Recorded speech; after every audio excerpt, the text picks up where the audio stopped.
야식을 먹고 계신가요? 야식은 내 탓이 아니라 뇌 탓이라고 생각은 안 해봤어요? 야식을 먹는 자신의 마음의 문제가 아니라 뇌가 그렇게 학습했다라고 저는 말하고 있습니다.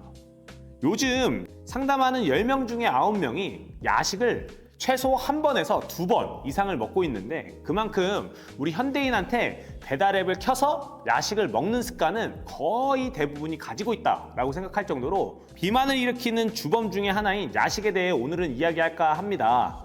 이 영상을 끝까지 보신다면 야식을 방어할 수 있고요, 야식을 먹는 거를 방지할 수 있는 계획을 세워드릴 수 있습니다. 안녕하세요. 7년차 다이어트 코치 근짱입니다. 제가 얼마 전에 기사를 봤어요. 근데 그 기사를 보면 한국의 비만율에 대한 기사였거든요. 23년도의 기준으로 제가 조금 과장을 더해서 성인 남자 2명 중에 1명이 비만이고요, 여자는 3명 중에 1명이 비만이라는 결과가 발표됐습니다. 고민해봤거든요. 그러면 언제부터 이렇게 살이 쪘을까라고 생각해보면 얼마 전에 코로나가 있었잖아요. 그 코로나 이후에 배달앱이라는 게 엄청나게 발달을 했고, 그 발달을 하면서 나온 게 야식 문화거든요. 야식 문화 때문에 우리가 살이 쪘다라고 이제 생각할 수 있는데요. 상담을 오시는 분들 중에 10명 중 9명은 최소 1번에서 2번 정도는 야식을 먹거든요. 근데 그런 분들을 제가 이제 이야기를 하잖아요, 상담을 하면서. 자세히 보면 스트레스를 많이 받는다든가, 아니면 육아에 지쳤다든가, 아니면 다이어트를 해서 야식을 먹는 사람도 있었고요. 어떤 분들은 수면이 부족해서, 어떠한 문제점에 의해서 야식으로 이어진 습관이더라고요. 그래서 제가 말씀을 드리는 건, 야식은 결국 내가 학습한 거고, 그 원인들을 잡아낸다면 내가 패턴을 익히게 될 거고, 올바른 패턴이 되면 야식을 끊을 수 있다. 이게 제 오늘의 이야기입니다. 야식을 끊기 어려운 이유에 대해서 이제 말씀을 드릴 건데요. 첫 번째는 도파민 중독입니다. 내가 원하는 보상이에요. 나 말고 뇌. 그게 무슨 말이냐면 저녁마다 달달한 아이스크림 먹는 사람 있고 초콜릿 먹는 사람도 있죠. 그리고 TV를 보면서 과자를 먹는 사람들이 있어요. 그럼 한 번쯤은 의심해 보라는 거죠. 나가 아니라 뇌가 뭔가 먹고 싶은 건데 자극적인 걸 먹음으로써 도파민이 분비되는 이 보상작용에, 이 악순환에 내가 있는 건지 한 번쯤은 고민해 보셔야 된다라는 걸 알고 계셔야 되고요. 두 번째, 수면 부족입니다. 이게 저녁마다 야식을 먹음으로써 포만감이 생기거든요. 근데 이제 잠이 잘 온다라고 생각하시는 분들이 있는데, 아니요, 절대 아닙니다. 야식을 먹음으로써 배가 불러가지고 순간적으로 잠이 솔솔 올 수 있어요. 근데 문제는 제가 말씀을 드리는 건 수면의 질이에요. 먹게 되면 수면의 질이 상당히 낮아지거든요. 그래서 푹 잠을 못 잔다라는 이야기예요. 다음 날이 됐을 때 피곤함이 가중화되고 결국에는 늦은 저녁에 다시 한번 야식을 불러일으키는 악순환 고리에 빠진다라는 이야기예요. 세 번째는 감정적 식사로 야식을 하시는 분들이 있어요. 오늘이 하루가 고된 사람들, 내가 스트레스를 엄청나게 받으신 분들이 꽤 많거든요. 그럼으로써 오는 야식을 먹는 습관, 결국에는 내 감정에 대한 피로도가 엄청나게 높기 때문에 스트레스가 가중되잖아요. 그걸 피로를 풀려고 음식을 찾는 경우가 많은데, 이거를 감정적 식사라고 하거든요. 그래서 야식을 먹는 이유이기도 하죠. 네 번째는 어설픈 다이어트입니다. 그러니까 무슨 말이냐면, 제가 제 소개 때도 얘기했지만 자기 자신의 의지의 문제도 있고 환경에 대한 문제도 있고, 그냥 냅다 좋은 것만 따라하거나 아니면 다이어트 하겠다고 어떠한 방법으로 다이어트를 어설프게 하는데요. 그랬을 경우 나타나는 현상이 폭식증이거든요. 그러니까 저녁에 보상작용으로 나올 수 있다는 거예요. 근데 이제 제가 말씀을 드리는 건, 회원님들하고 얘기를 하거나 그 야식 증후군이 있는 사람들을 이야기해보면 대부분이 적게 먹어요. 적게 먹어서 저녁에 보상받으려고 내 몸이 원하는 거죠. 그래서 폭식을 하게 되고 야식을 먹게 된다. 이것 때문에 다이어트가 안 되는 거죠. 자, 그러면 이제 야식을 끊는 그것을 이야기 드릴 건데, 저는 5단계를 두고 이야기를 합니다. 자, 첫 번째 단계는 아주 간단합니다. 우리가 야식을 먹는데 배달앱을 자주 이용했다라고 하신다면 바로 핸드폰을 키세요. 지금 당장 키세요. 키신 다음에 배달앱을 삭제하세요. 그리고 주위에 있는 사람들을 선포하세요. 나 야식 안 먹을 거야. 그리고 그 종이에다가 나 야식 먹으면 땡땡땡이다, 혹은 나는 야식 먹으면 뭐 하겠다 라는 식으로 나의 결단, 각오들을 적어서 붙여두세요.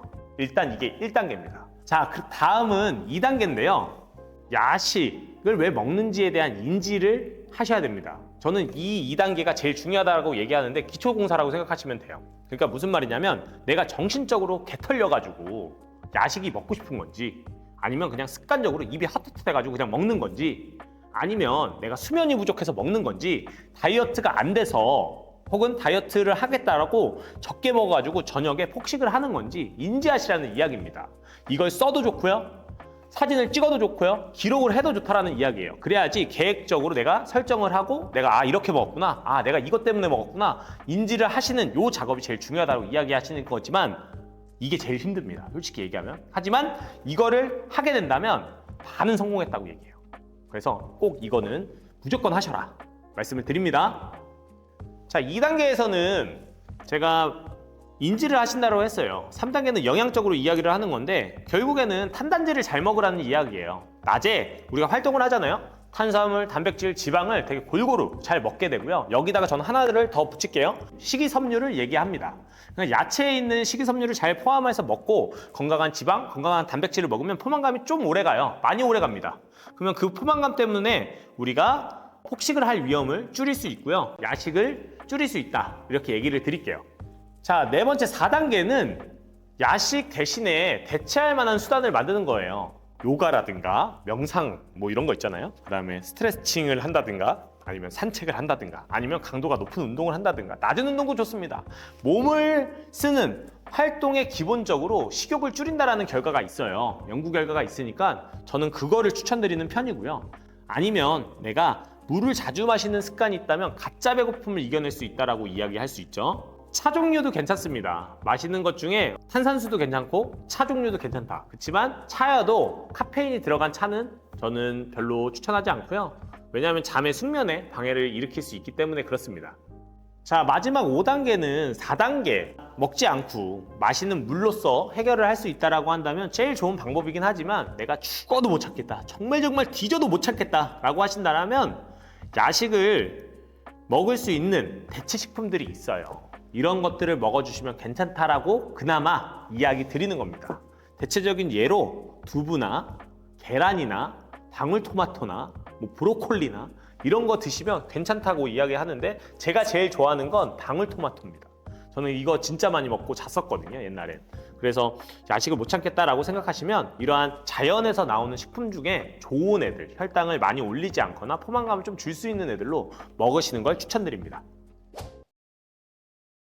자, 이런 질문들이 올 수 있어요. 야식을 안 먹으면 잠이 안 온다. 혹은 발딱발딱 깬다 라고 하시는 분들이 있고 가끔 이런 분들도 있었어요. 목류병처럼 갑자기 깨가지고 나도 모르게 막 먹는 사람이 있다 라고 얘기하시는데 이거는 반대로 생각하셔야 돼요. 야식 때문에 잠을 못 잔다가 아니라 야식이 엄청 길들여졌다라고 생각하시면 됩니다. 그래서 딱 얘기 드릴게요. 최소 일주일, 길게는 한 달 이상만 끊어보세요. 몸이 적응합니다. 우리가 야식을 먹게 되면 세로토닌, 도파민 이런 것들이 나오면서 숙면을 되게 유도한다라고 생각하고 내 긴장을 풀어준다라고 얘기하지만 장기적으로 진짜 안 좋거든요. 제가 아까 말씀드렸던 것처럼 수면의 질을 떨어뜨리기 때문에 더 피곤해지는 악순환에 빠진다라고 생각을 하셔야 됩니다. 이해하셨죠? 제가 조금은 도움을 드려야 되니까 첫 번째로 햇빛 30분 이상 걸으셔야 됩니다. 자, 점심 먹으셨어요? 혈당도 조절하는 김에 걸으세요. 당장. 그러시면 무조건 도움이 될 거고요. 자, 그 다음은 주무실 때 어둡게 하는 게 좋고요. 온도는 약간 추운 정도, 약간 싸늘한 정도로 맞춰주시는 게 좋다라고 이야기 드리고요.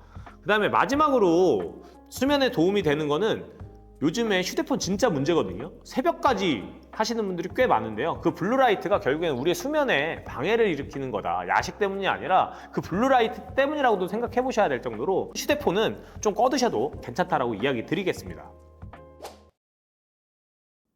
자, 제가 일주일 전인가에 사회적인 약속 때문에 늦은 저녁에 야식을 먹게 됐어요. 그냥 모임에서 이제 음식을 먹었다라는 거죠. 근데 이게 첫날엔 괜찮았거든요. 먹었으니까. 그리고 다음날 아침에 일어났을 때 되게 뭔가 피곤하고 더 안 좋다라는 느낌이 확 들더라고요.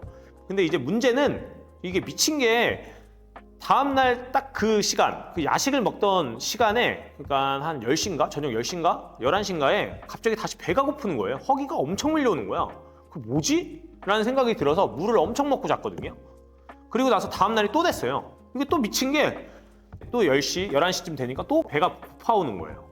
와, 내가 옛날에 제가 고도비만이었거든요. 130kg 정도에 되는 고도비만이었는데 그 고도비만이었을 때 당연히 식습관이 엉망이었겠죠. 그때는 야식이란 개념이 없었어요. 그냥 24시간 내내 먹었던 것 같아요.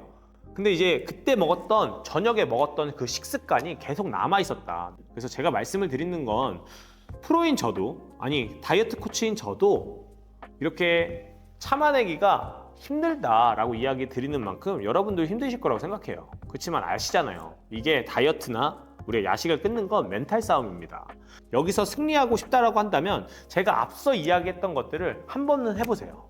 딱 한 달만 해보세요. 그러면 승리할 수 있고 이겨낼 수 있습니다. 저는 이렇게 이겨냈어요. 지금도 하고 있고요. 앞으로도 쭉 할 겁니다. 같이 했으면 좋겠어요. 이 영상이 도움이 되셨다면 구독, 좋아요 부탁드립니다.